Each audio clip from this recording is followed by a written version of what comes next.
नमस्कार डॅशिंग तडफदार वकील मॅडम.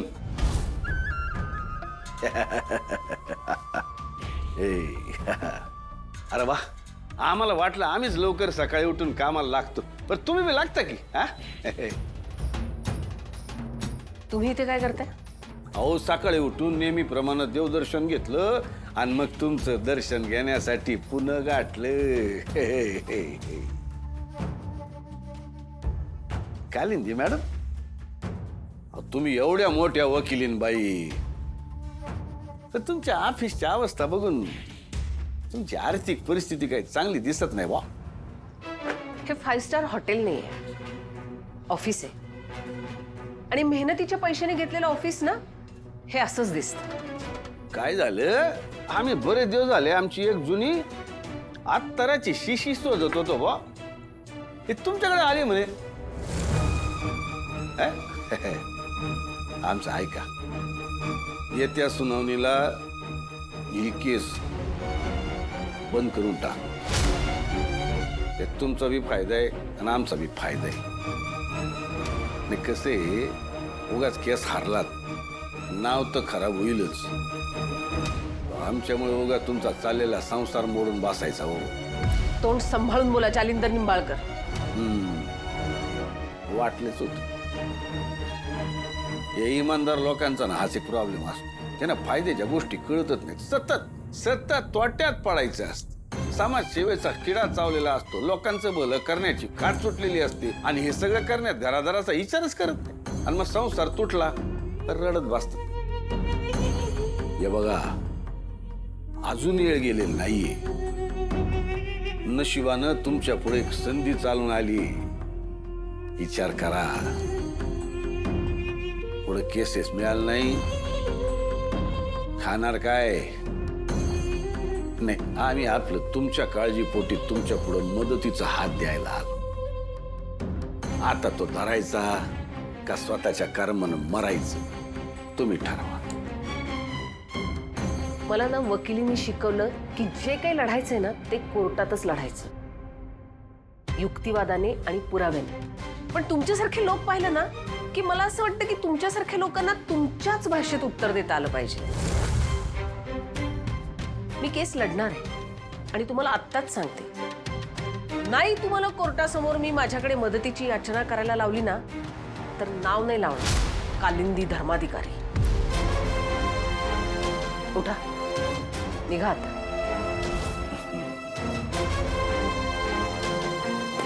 आता वकिलीच्या शास्त्रप्रमाणे जे काय होतं ते कोर्टात होते, आम्हाला बी माहिती आहे मॅडम.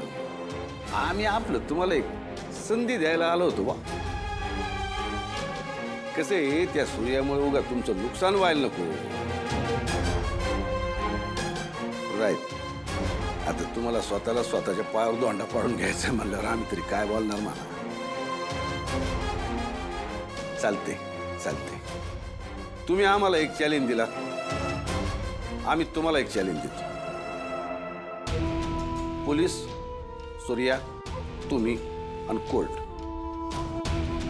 सगळे आमच्या विरुद्ध उभे राहिले. हे पुराव्याच्या थप्प्याच्या थप्प्या जरी लावल्या तरी ऐन वेळेला आम्ही ही केस आमच्या बाजूने फिरवून दाखवणार म्हणजे दाखवणार. कालिंदी धर्माधिकारी मॅडम, नाहीतर आम्ही बी जालिंदर निंबाळकर सर नाव लावणार नाही. येतो.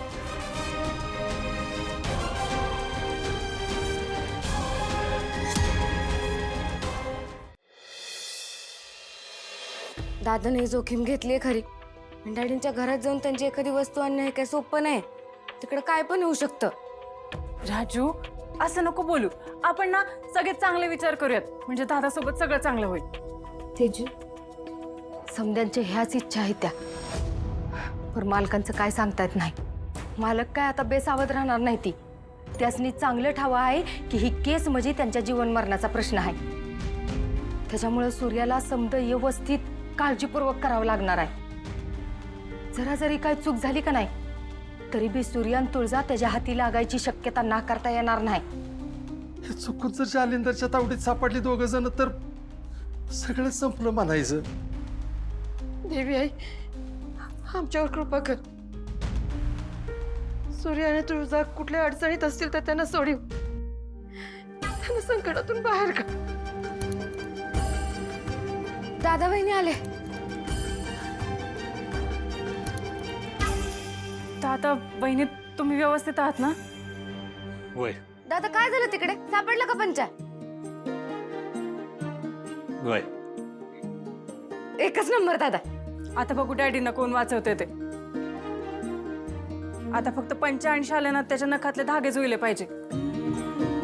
तुळजा, सूर्या, लय मोठी कामगिरी पार पाडली तुम्ही दोघांनी. अरे त्या जालिंदर नावाच्या रावणाच्या लंकेत जाऊन ही समद पार पाडणं सोपी गोष्ट नव्हती. आमचा जीव निस्ता टांगणीला लागला होता. पर तुम्हा दोघांना सुखरूप बघून आता जीवात जीव आला बघा. तुम्हा दोघांना काही झालं असतं तर? तुम्ही दोघं नजरेसमोर नाही ही गोष्ट आता सहनच होत नाही. काळीचं नुसतं घाबरायला लागतं बघ. आई कशाला काय होते आता आम्हाला? तुझा आशीर्वाद आमच्या पाठीशी असताना कुठल्या संकटाची बिशात आहे का आमच्यावर कोसळायची? हे बघ आता रडायचं नाही, आता लढायचं. सूर्या, अरे वहिनी लय काळजी करत होत्या तुमची.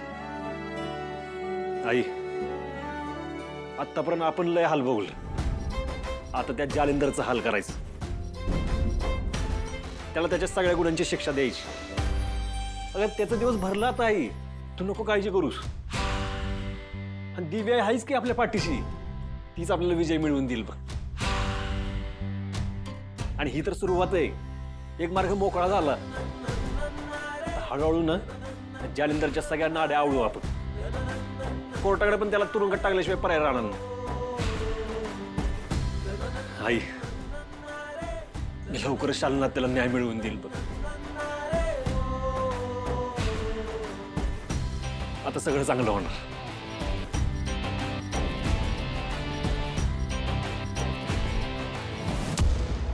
थांबा.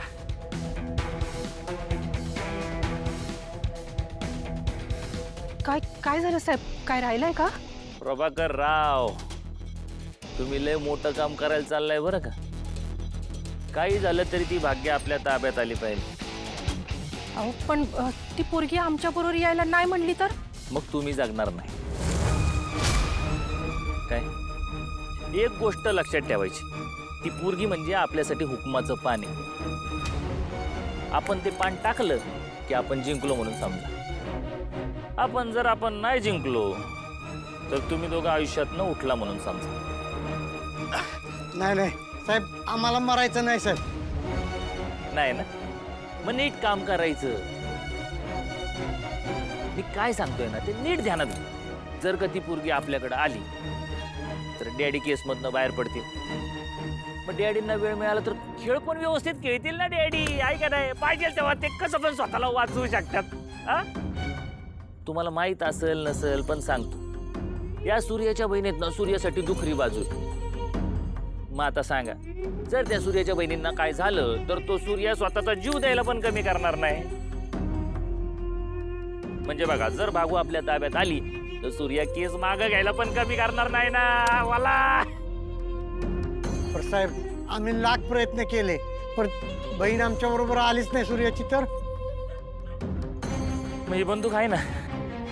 म्हणजे तुम्ही सूर्याचा जीव देणार का? सूर्याचा नाही, तुमचा. सांगितलं ना मी एकदा, जर का तुमच्याकडनं काम नीट झालं नाही तर या बंदुकीतनं गोळी सुटलीच म्हणून समजा. बरोबर 2 भोयांच्या मधी.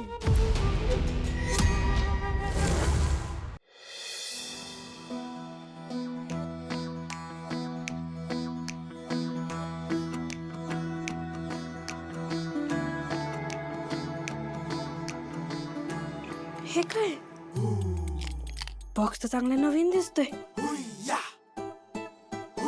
गेल्या 10-15 दिवसात तर घरी कोणीच काय नवीन घेतलं नाही. तर तुम्हाऱ्यासाठी जे सरप्राईज आणणार होते हे त्यातलंच नाही ना? नाही धनू, लगेच खुश होऊ नको.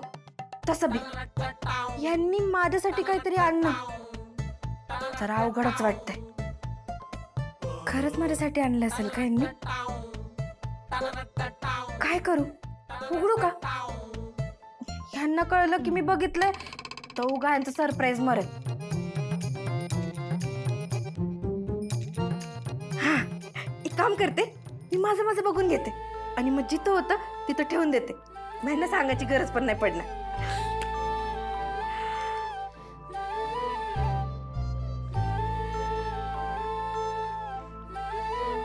कसलं भारी आहे.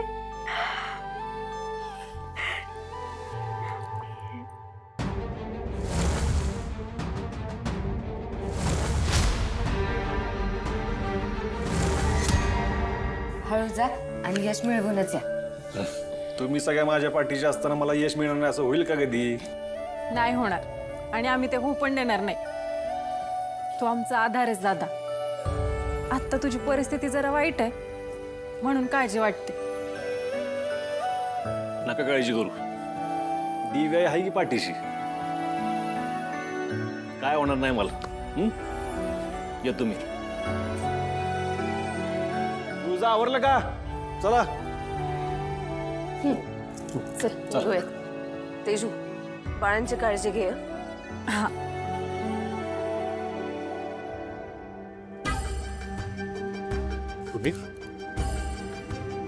तुम्ही परत का आला इथं? तुम्हाला मी हाकलून दिलं होतं माहिती ना तुम्हाला? हे बघा, आमचं थोडंसं ऐकून तरी घ्या. हे बघा, मला काही ऐकायचं नाही, तुमचं तोंड पण बघायचं नाही मला. जाऊ इथं. आमचं खरंच चुकलंय. आम्ही तुमची माफी मागायला आलोय. माफी? होय मॅडम. अहो, काल रात्री आम्ही पैशाचा विषय काढून चुकत झाली बघा आमची. म्हणजे आम्हाला तसं बोलायचं नव्हतं, पण तुमच्यापर्यंत वेगळं पोचलं. तुमची ह्यात काही चूक नाही, सगळं आमचंच चुकलं बघा. नाहीतर काय, स्वतःच्या पोरीचा सौदा केल्यासारखं कुणी बॅग घेऊन पैसे भरून जर घेऊन आलं तर कुणाला पण राग येणारच ना. त्यातून तुम्ही आमच्या लेकीला एवढं वाढवलं, एवढं आमच्या लेकीला मोठं केलं. हे बघा, आमची लेक सारखं म्हणू नका. माहिती मला तुमची लेक आहे ती. परत परत बोलून दाखवायची काय गरज नाही. बरं बरं, नाही बोलणार परत. नाही, काल पण आमची चूक झाली वागण्यात आणि आता बोलण्यात बघा. खरंच आम्हाला माफ करा. झाली माफी मागून निघा आता. लगेच निघा म्हणताय म्हणजे आमच्यावरचा राग गेलेला दिसत नाही तुमचा.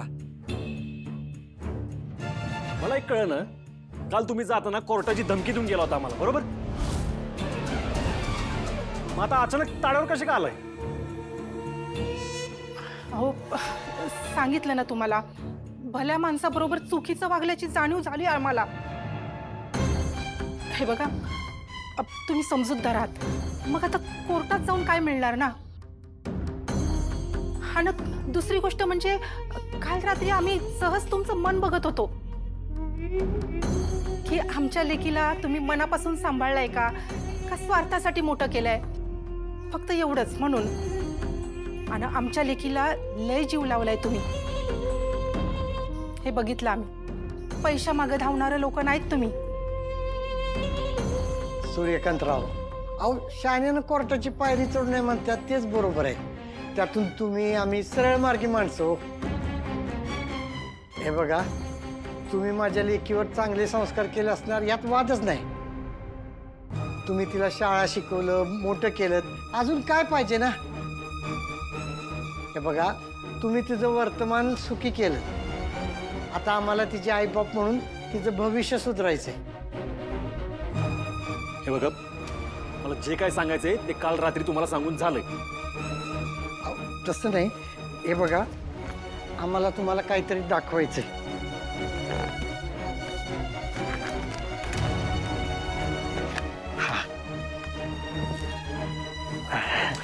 ही बघा, ही आमच्या उद्योगाची माहिती आहे. तुम्ही सगळं नीट बघून घ्या. काही शंका असेल ना तरी विचारा. वाटलं तर शहानिशा करून घ्या.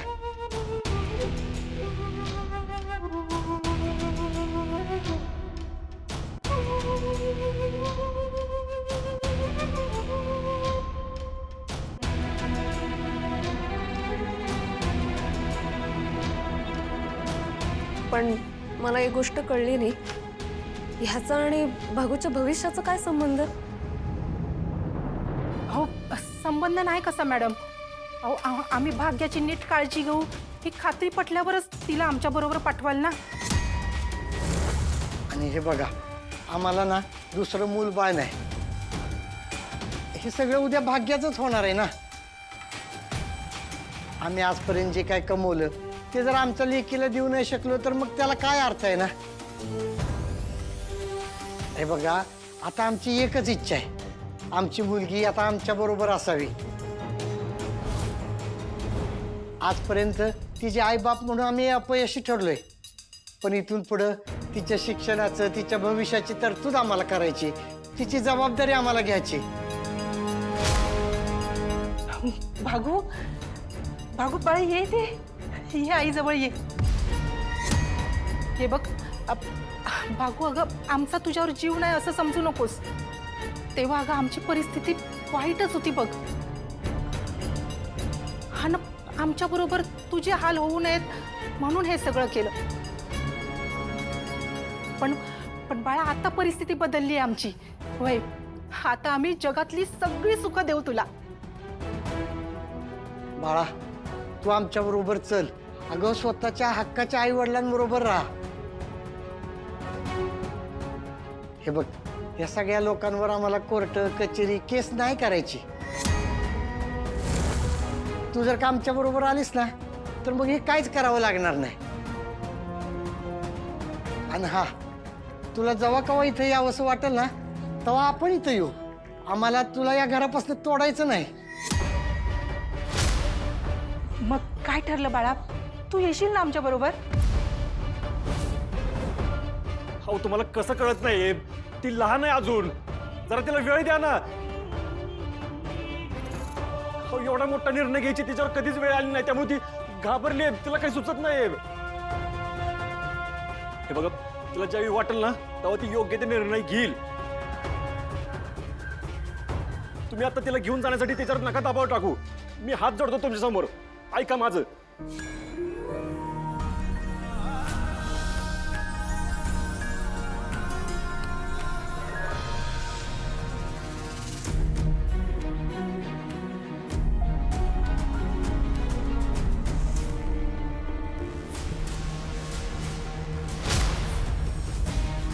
भागू, तू घाबरू नकोस. तुझ्यावर कोणी दबाव टाकणार नाहीये आणि आम्ही आहोत ना तुझ्यासोबत. बाळा, आता आम्हाला येळ नाही घालवायचा ग. होय, अगं आम्हाला तुझे लय लाड करायचे आहेत बघ. अहो मी तुम्हाला सांगितलं ना तिच्यावर नका दबाव टाकू म्हणून. भागू, ऐक ना.